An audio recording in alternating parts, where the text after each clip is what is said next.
kami akan mempresentasikan materi 2 dari mata kuliah Artificial Intelligence. Tapi sebelum itu kami akan memperkenalkan diri. Nama saya Febula Luyan dengan NIM 22024029 dari kelas 5 TI 2. Nama saya Yolanda Pontoan dengan NIM 22024049. Perkenalkan, nama saya Yurika Tumiwang dengan NIM 22024041. Adapun beberapa topik yang akan kami bahas di materi 2 ini. Yang pertama ada Decision Support System atau DSS. Yang kedua ada Group Support System atau GSS. Yang ketiga ada Executive Information System atau EIS, Expert System atau ES, Artificial Neural Networks atau ANN, dan Hybrid Support System. Yang pertama kita masuk pada Decision Support System atau DSS. DSS adalah sistem berbasis model yang terdiri dari prosedur-prosedur dalam pemrosesan data dan pertimbangannya untuk membantu manajer dalam mengambil keputusan. DSS mendukung pengambilan keputusan terutama pada situasi semi terstruktur dan tidak terstruktur dengan memadukan pertimbangan manusia dan informasi terkomputerisasi. Adapun syarat-syarat DSS agar berfungsi dengan efektif, DSS harus memenuhi beberapa syarat berikut. Yang pertama ialah sederhana agar mudah dipahami dan digunakan oleh pengguna. Yang kedua robust agar mampu menangani berbagai jenis data dan model keputusan. Yang ketiga mudah untuk dikontrol, di mana pengguna memiliki kendali penuh atas proses dan dapat menyesuaikannya sesuai kebutuhan. Mudah beradaptasi, dapat menyesuaikan diri dengan berbagai situasi dan perubahan. Lengkap menyediakan semua informasi dan alat yang diperlukan untuk pengambilan keputusan. User friendly, antarmuka yang mudah digunakan dan intuitif. Karakteristik dan kemampuan DSS. Selanjutnya kita membahas karakteristik dan kemampuan DSS. Yang pertama ialah menyediakan dukungan pada situasi semi terstruktur dan tidak terstruktur, yaitu DSS membantu dalam situasi di mana masalah tidak dapat sepenuhnya dipecahkan dengan prosedur standar. Yang kedua, mendukung berbagai level manajerial, dari manajer puncak hingga manajer lapangan.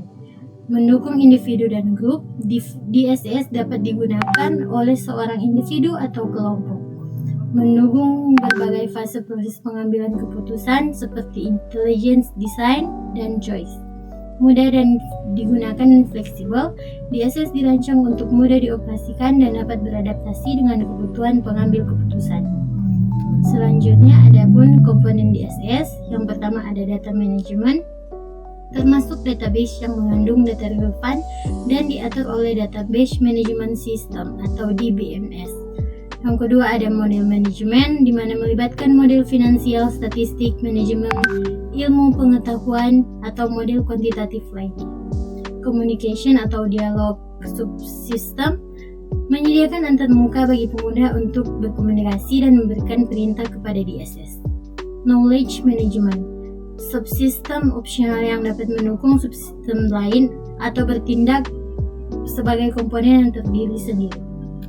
Adapun keuntungan DSS ialah dukungan dalam penyelesaian masalah yang kompleks, respon cepat terhadap situasi terduga, kemampuan untuk menerapkan strategi berbeda pada berbagai konfigurasi, meningkatkan kontrol manajemen dan kinerja, penghematan biaya dan waktu dalam pengambilan keputusan, dan meningkatkan produktivitas dan efektivitas manajerial.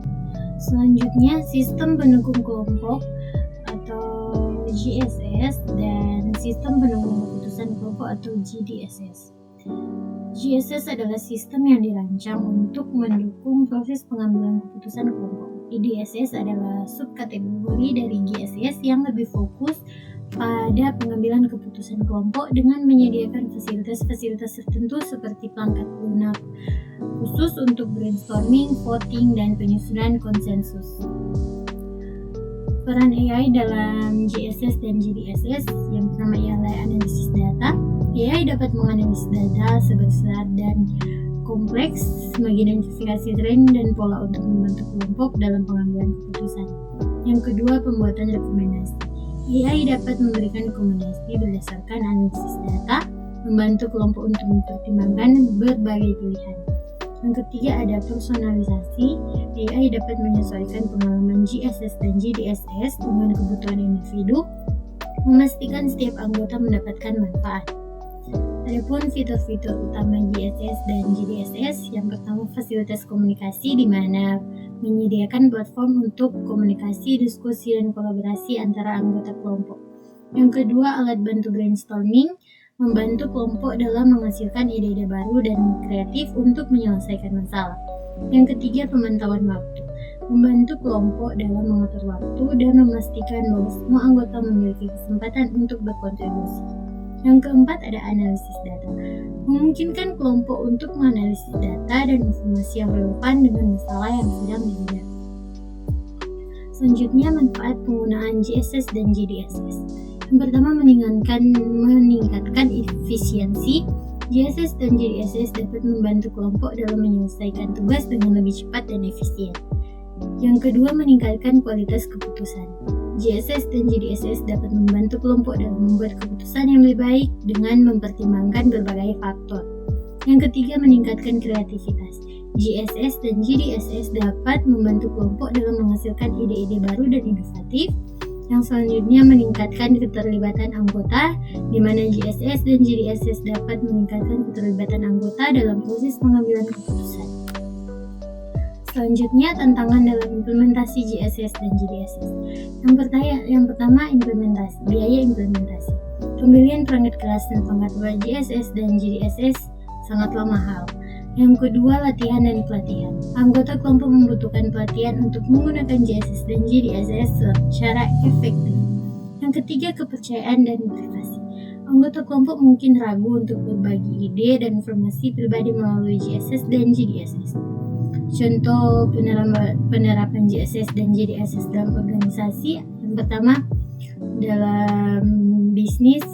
Contoh penerapannya adalah pembuatan strategi pemasaran, analisis data pasar, pengembangan produk baru. Di industri pemerintahan, penerapannya ialah perencanaan kebijakan, pengambilan keputusan terkait anggaran, dan manajemen risiko bencana. Dalam industri pendidikan, pembahasan kurikulum, pengambilan keputusan terkait pengembangan program, dan pengadaan buku. Selanjutnya, integrasi AI ke dalam GSS dan GDSS. Yang pertama, analisis data real time. AI dapat menganalisis data real time dari berbagai sumber, memberikan informasi yang lebih akurat dan cepat kepada kelompok. Yang kedua, prediksi dan simulasi. AI dapat digunakan untuk membuat prediksi dan simulasi, membantu kelompok dalam menilai dampak berbagai pilihan. Yang ketiga, rekomendasi yang dipersonalisasi.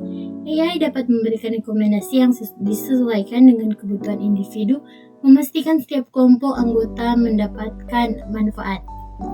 Kesimpulan dan prospek masa depan, GSS dan GDSS dengan dukungan AI berpotensi untuk mengubah cara berkelompok, bekerja, dan membuat keputusan. Kemampuan AI untuk menganalisis data, membuat rekomendasi, dan personalisasi pengalaman pengguna akan membuat proses pengambilan keputusan lebih cepat, efisien, dan efektif. Di sini saya akan menjelaskan tentang Sistem Informasi Eksekutif atau IIS, yaitu adalah sistem informasi yang dirancang untuk membantu para eksekutif dalam pengambilan keputusan strategis. Definisi dan karakteristik IIS. Definisi IIS adalah sistem informasi yang menyediakan informasi yang ringkas, terstruktur, dan mudah dipahami untuk mendukung pengambilan keputusan tingkat tinggi. Dan karakteristiknya yaitu IIS dirancang untuk memberikan informasi yang relevan, akurat, dan tepat waktu kepada para eksekutif.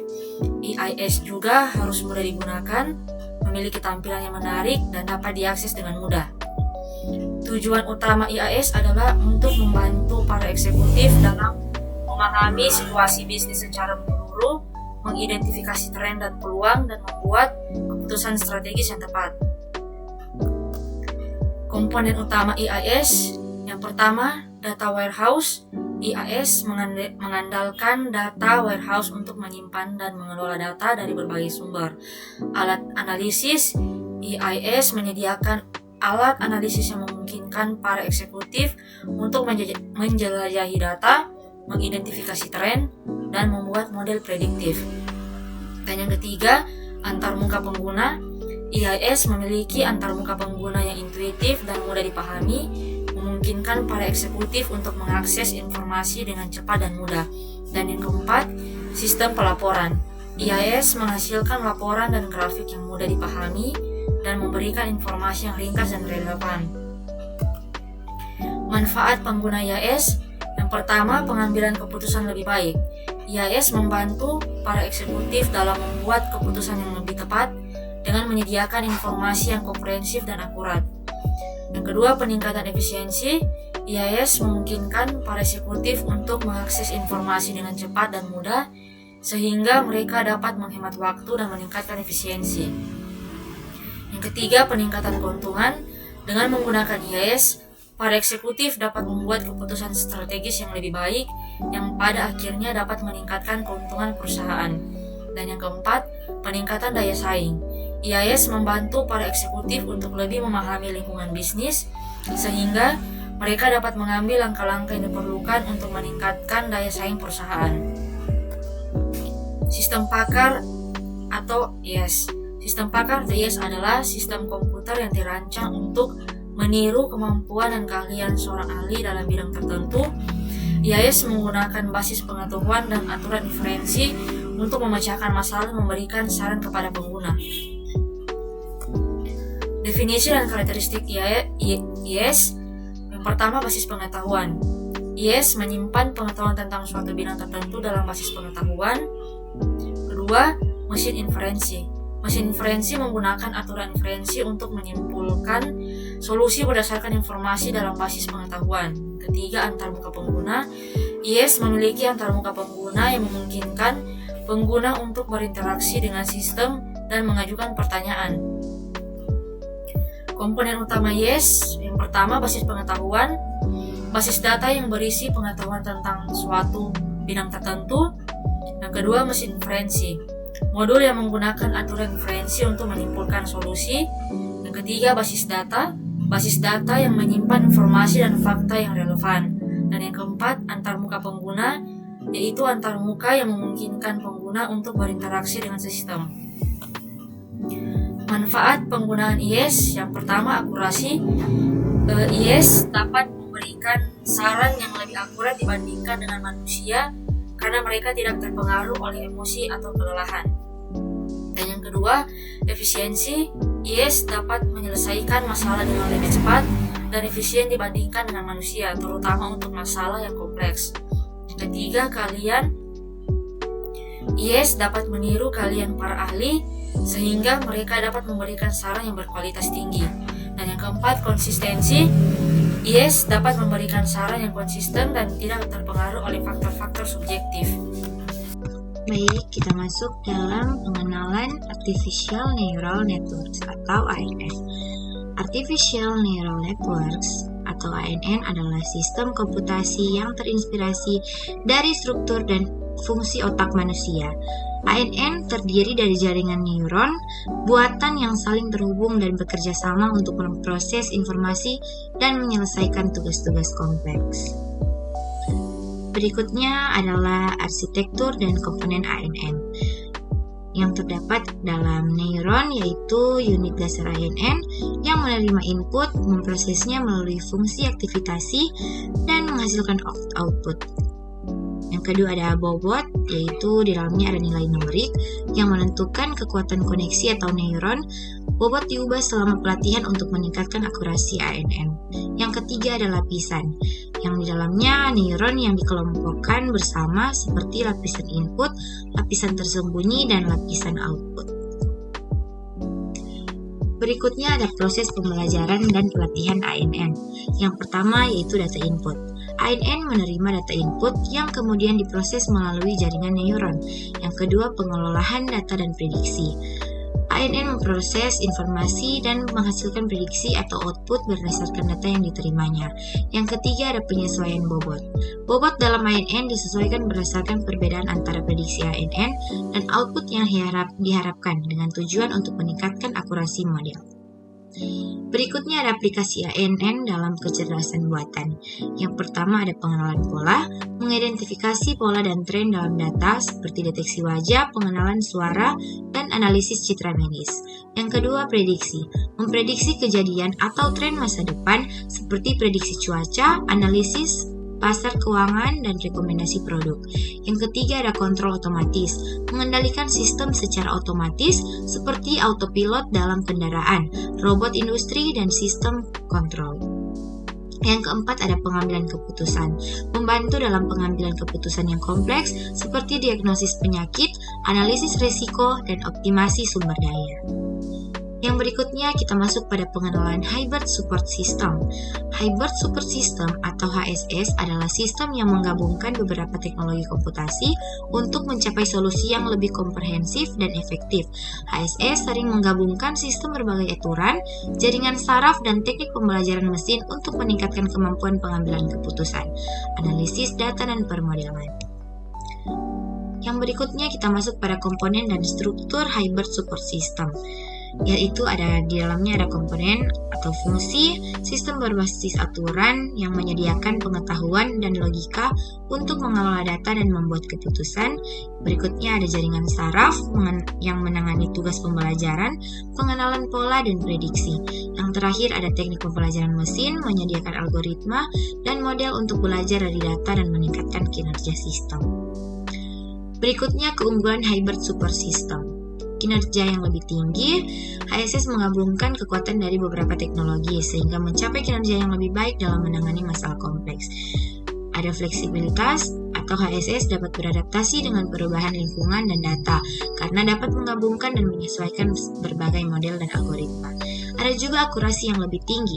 Dengan menggabungkan berbagai teknik, HSS dapat mencapai akurasi yang lebih tinggi dalam pengambilan keputusan dan prediksi.